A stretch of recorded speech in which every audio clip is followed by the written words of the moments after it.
ఏమండి సాగితే గొప్పండి, సాగపోతే మ్యారేజ్లు ఏంటి తలకాయ చెప్పండి. అదే అదే అది సర్దుబాటులో సంసారం ఉంటుంది. అవును. ఇద్దరు పిల్లలు పుట్టిన తర్వాత ఇంకా 4 ఏళ్ళు 5 ఏళ్ళు సంసారం చేసి డైవర్స్ ఏమిటండి? ఆ మాట అంటే ఏంటంటే మా ఇద్దరికి కెమిస్ట్రీ కుదరట్లేదు, ఏదో వేవ్ లెంగ్త్ కుదరట్లేదు. ఏది వేవ్ లెంగ్త్ కుదిరింది? 100 పెళ్ళి ఇన్నాళ్ళు అయితే అది గదిలో జరిగే సంబంధం ఎవరు చెప్తాడు? కాబట్టి అది ఎవరు చెప్పినా, నీకు డైవర్స్ ఇచ్చే లాయర్ చెప్పినా నాయన అన్నీ బాగున్నాయి నేను చేస్తాను, ఎందుకైనా మంది ఒక 6 నెలలు మీరు ఆగి రండి, ఈ లోపల మళ్ళీ ఏమైనా మార్పులు మారుతాయేమో అని చెప్తాడు. ఎవరైనా కలిసి ఉండమంటారని వెళ్ళిపోమని ఎవరు అంటారు కదా. అంతే కదా సార్. ట్యూబ్లోంచి బయటకు వచ్చిన పేస్ట్ని మళ్ళీ ట్యూబ్లోకి పంపించాలనుకోరు, అలాగేనా? పంపగలవా? ట్రై చేసి చేతికి అంటుస్తామని పంపలేవు. అలాగే గడప దాటి వెళ్ళిన సంసారాన్ని కూడా ఎవరైనా లోపలికి తీసుకురాలేడు. అది వాళ్ళిద్దరి మధ్యలో ఉంది. అదే అంతే కదా సార్. నేను అందుకే సంసారం ఉన్నాడు. అమెరికాలో ఒకసారి వెళ్ళినప్పుడు సంసారపక్షంగా ఉంటే బాగుంటుంది అన్న. ఒక ఆవిడ పెద్ద కోపం వచ్చి సంసారపక్షం అని 3 సార్లు అన్నారు. ఇప్పటికీ సంసారపక్షం అంటే ఏమిటంటే అని అడిగింది. ఎన్నాళ్ళు అయిందమ్మా నువ్వు వచ్చాన్న? 28 సంవత్సరాలు అయిందన్నాడు. అంది. సరే బాగానే ఉంది. పెళ్ళి ఎన్ని ఏళ్ళు అయిందన్నాడు? 30 ఏళ్ళు అయింది. ఈ 30 ఏళ్ళలో మీ అమ్మ నాన్న ఎప్పుడన్నా గదిలో కూర్చుని తలుపేసుకుని లోపల కూర్చుంటావు నువ్వు చూసావా అన్న. నేను చూడలేదు. అదే సంసారం అంటే అన్న. ఏం చెబుతాను దానికి అర్థం? మరి ఆ జ్ఞానం ఉండాలి, అడగకూడదని. అలా తయారైంది. ఇప్పుడు యువతంతా ఎందుకు పాడవుతుంది? 2 నోట్ చేసుకున్నాం. మీ మాస్టర్ చెప్పినా, మా మాస్టర్ చెప్పినా, వాళ్ళ మాస్టర్ చెప్పినా, ఎవరు చెప్పినా రోడ్డుకి వెడం పక్కనే నడవమన్నారు. కుడిపక్క గురించి వాళ్ళ నోటమ్మడి రాలేదు. ఇప్పటికీ రోడ్డు మీద పోలీసు వాడు కూడా కీప్ లెఫ్ట్ అంటాడు. అది రైట్ అని మాట రాదు. కుడిపక్క నడవటం కనుక నేర్చుకుంటే, ఎడం పక్క నడవటం నేర్చుకుంటే కుడిపక్క నడిస్తే ఏంటి అనేది నీకే తెలుసు. ఇది చేయడు సాధన.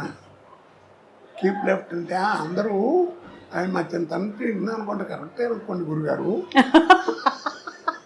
ఇప్పుడు కుడిపక్క నడిస్తే ఏమవుతుంది అంటాడు. ఏమవుతుంది? ఏరెట్టాడో మొహం బాగా పడతాడు. కాబట్టి దీన్ని బట్టి అర్థం నీకేంది? సాధన తక్కువ, వాదన ఎక్కువ. సాధన తక్కువ, వాదన ఎక్కువ. అర్థం? 2 మనకి విజ్ఞానం పెరగాలి. మనకి టీవీలు వస్తున్నాయి, ఫోన్లు వస్తున్నాయి, సెల్ ఫోన్లు వస్తున్నాయి, ఇంకా రకరకాల విజ్ఞానం పెరుగుతుంది. కానీ మనకి జ్ఞానం పోగొట్టుకుంటున్నాం. అమ్మ అని పిలవాలనే జ్ఞానం పోయింది.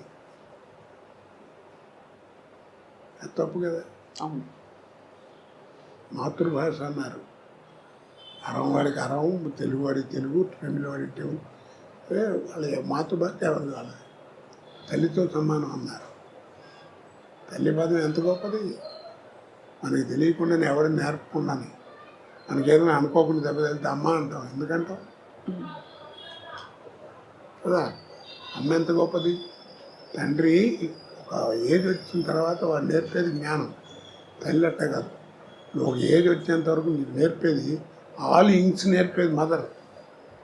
టాకింగ్, డ్రింకింగ్, వాకింగ్, సెట్టింగ్ అన్నీ నేర్పేది మదరే, తల్లి. బిడ్డ ఎదుగుదలకి మాతృస్థన్యం ఎంత అవసరమో, బిడ్డ ఎదుగుదలకి మాతృస్థన్యం ఎంత అవసరమో, బిడ్డ మానసిక వికాసానికి మాతృభాష అంత అవసరం. ఇవన్నీ తెలుసుకోవాలి. ఎవరు చెప్తాడు? వాళ్ళ కుర్రాడు చెప్పేవాళ్ళు లేడు, వినేవాడు అంతకంటే లేడు. అసలు ఎన్ని విషయాలు సార్ మీరు అసలు అలవోకగా మీరు ఎన్ని సందర్భాల్లో ఇలాంటివి చెప్పారో తెలియదు, కానీ మీకు మీ భాష కానీ మీ ఆలోచన కానీ సార్ నిజంగా ధన్యులం అవుతున్నాం అందరం. అది కూడా మంచి కామెడీతో చెప్తున్నారు, అందరికీ అర్థమయ్యేలాగా. దీన్ని చదవాలంటే రామాయణ భారతాలు చదవక్కర్లా. ఈ జీవితాన్ని వాడు ఏం మారట్లేదు, చంపేస్తున్నాడు కుర్రాడంటే వదిలేవయా, వాడి జీవితమే వాడిని నేర్పుతున్నాడు అంటారు పెద్దవాళ్ళు కదా. అడే నేర్చుకుంటాడు ఏమనుకోతే. అవసరం మనిషిని అంత పని ఏం చేస్తుంది.